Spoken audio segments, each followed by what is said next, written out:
Bonsoir à tous et bienvenue dans Gourmandise de Célia. Aujourd'hui, je vais faire une quiche au poulet et aux olives. Donc, je vais commencer. Dans une marmite, j'ai mis un peu d'huile. Je vais y ajouter l'oignon haché. Je vais y ajouter un morceau de poulet.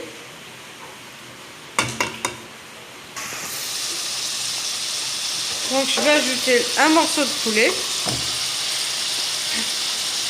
Je vais y mettre du sel, du poivre noir et du curcuma.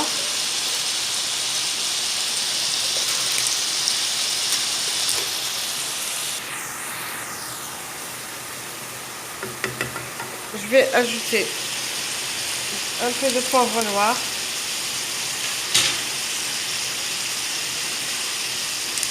Et du curcuma.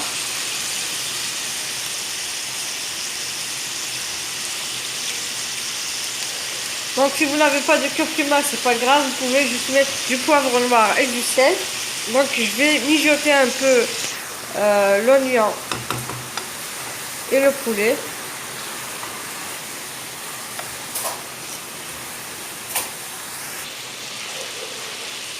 Donc là, j'ai fait revenir mon oignon et le poulet. Puis je vais ajouter un peu d'eau. Faut que ça soit faut que ça couvre le poulet.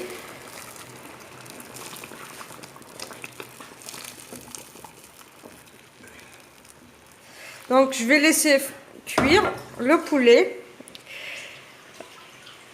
Et il faudra le laisser jusqu'à évaporation de l'eau. Puis on va continuer la suite de la recette. Voilà, donc après évaporation de l'eau, j'ai retiré le poulet, je l'ai émietté. Maintenant je vais le remettre ici avec les olives vertes découpées en rondelles.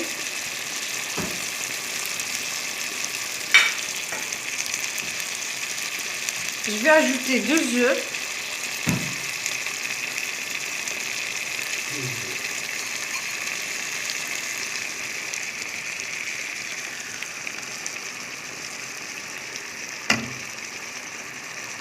Et je vais faire cuire, je vais remuer pour faire cuire les œufs.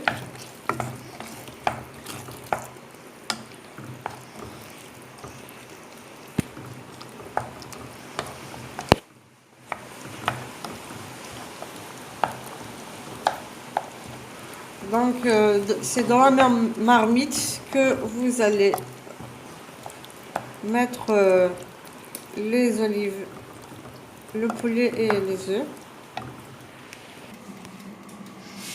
Donc voilà ma pâte brisée. Pour la quiche, il faudra une pâte brisée. Donc pour la recette de la pâte brisée, vous trouverez la vidéo de la recette en bas de celle-ci. Ou bien vous allez trouver le lien de la vidéo en bas. Donc bien sûr, quand vous allez la préparer, il faudra la laisser 1 heure au réfrigérateur pour qu'ensuite la préparer. Il faudra l'étaler. Là, je vais piquer avec une fourchette, je vais piquer ma pâte. Et je vais mettre du fromage râpé par-dessus.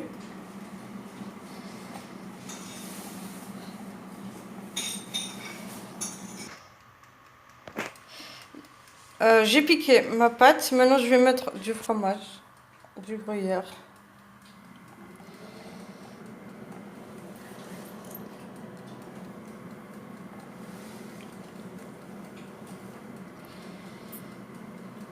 Puis je vais mettre aussi la farce. Et je vais enfourner. Maintenant que j'ai mis ma farce, je vais encore mettre du fromage par-dessus. Et je vais enfourner. Dès que ça sera prêt, je reviendrai pour vous montrer le résultat final. Et voici donc la quiche au poulet, aux olives. Vous pouvez ajouter des champignons si vous aimez les champignons. Bien sûr, pour la fin, vous pouvez mettre ce que vous voulez. Pour la cuisson, il faudra la mettre à 180 degrés. Donc pour le temps, je ne peux pas vous dire combien il faudra la laisser vu que les fours sont différents. Donc la mienne, je l'ai laissée pendant 1 heure. Voilà. Si la recette vous a plu, n'hésitez pas à cliquer sur le pouce bleu, à partager et n'oubliez pas de vous abonner, activer la clochette pour recevoir les notifications des prochaines vidéos.